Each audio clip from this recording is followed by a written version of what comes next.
Shabbat Shalom. It's Saturday morning, and we are about to get ready to head to Corinth and then Jackson. Awesome day of service and worship. And I was just thinking about yesterday that it hadn't always been that way for me. I hadn't given my heart, or I hadn't always allowed God to reign on the throne of my heart. And there's still times weekly, daily, where there's a dying of my flesh. There is a renewal. There is a giving of my heart again. There is a crying out to God to cleanse me from all unrighteousness. And last year around our anniversary, we celebrated 10 years, and we went to this Brazilian grill in Nashville with some friends from church. And I was just sitting in there and I was looking around and I was like, man, this place looked familiar. And it was where we used to go every Thursday night for ladies' night. I don't even remember the name, but I remember the atmosphere and the location. And we used to have dance practice. I was with a praise dance ministry during college, which was really, really good for me. Really good for me. But I didn't understand the need to not mix. So Thursday after dance practice, me and some homegirls would be at the club maybe a couple hours later for ladies' night. And I know many would say, hey, that's not a big deal. But when you look at God's word, and he talks about holy and profane, clean and unclean, righteous and unrighteous, life and death, holy and unholy, they're not supposed to be mixed. And there is supposed to be a separation, and there is supposed to be a difference. And when we claim that we belong to Messiah, that we have given our lives, there is supposed to be a difference. What my pastor calls is the power of a changed life. And it just so happened that part of the Haftorah was in 1 Kings chapter 2, verses 1 through 12. And this is David addressing Solomon before he dies. So he's given out some real wisdom that can be applied to our lives as well. So in 1 Kings chapter 2, it says, now the days of David drew near that he should die. And he charged Solomon his son, saying, I go the way of all the earth. Be strong, therefore, and prove yourself a man or woman, and keep the charge of the Lord your God, to walk in his ways, to keep his statutes, his commandments, his judgments, and his testimonies. And it is as it is written in the law of Moses, that you may prosper in all that you do and wherever you turn. The Lord may fulfill his word, which he spoke concerning me, saying, if your sons take heed to their way, to walk before me in truth with all their heart and with all their soul, he said, you shall not lack a man on the throne of Israel. The last thing he tells him is to be a man.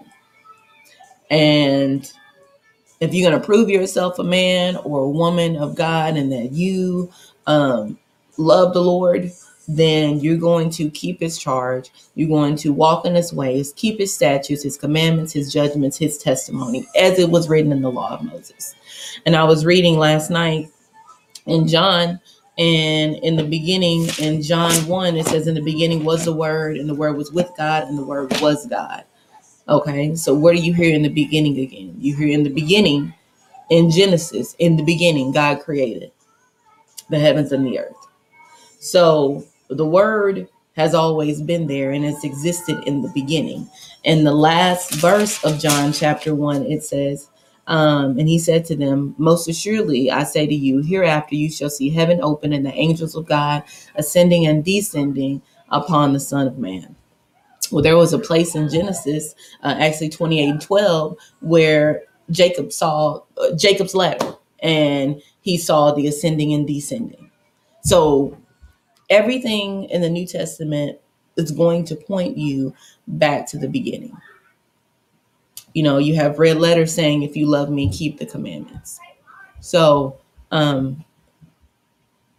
it's Shabbat, and it is a wonderful time of rest.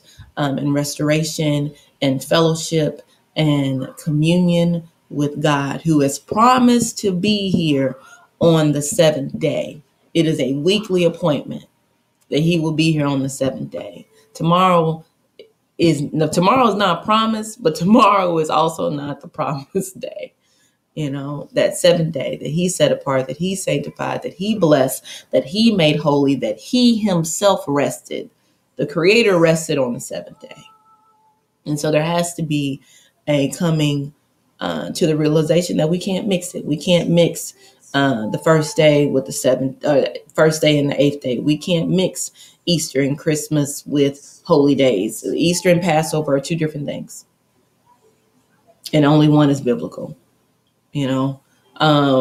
Tabernacles and Christmas are way two different things, and only one is biblical. So there has to be a point where we understand that grace is the opportunity to get it right and to correct the errors. It's that time where, hey, now you're coming to know me. Now you're coming to learn from me. And now you lay aside every weight and everything that hinders and everything that keeps you from me, everything that causes you to be selfish, everything that causes you to puff up with pride, everything that makes you think that you're better than my word. You lay that down and you come to know me. You come to know Messiah, which is the only way. He is the life. There is no life outside of him. And we have to come to that realization, and that requires humility, and that requires seeking him out, and that requires finding him, and that requires crying out, that requires getting on your face, that requires reading the word, and it requires a love of truth, because he is truth. His word is eternal. And all this other stuff will pass away. The Friday nights, the Saturday nights at the club, the sexual immorality, the sleeping with whoever you think you should be sleeping with, and all that will pass away.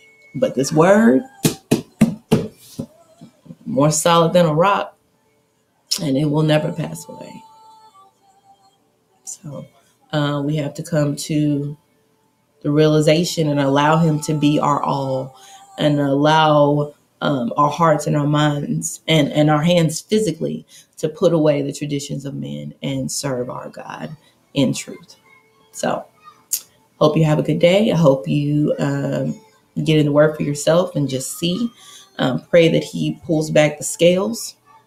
Pray that he opens your mind to more of him, and walk in his revelation. Shalom.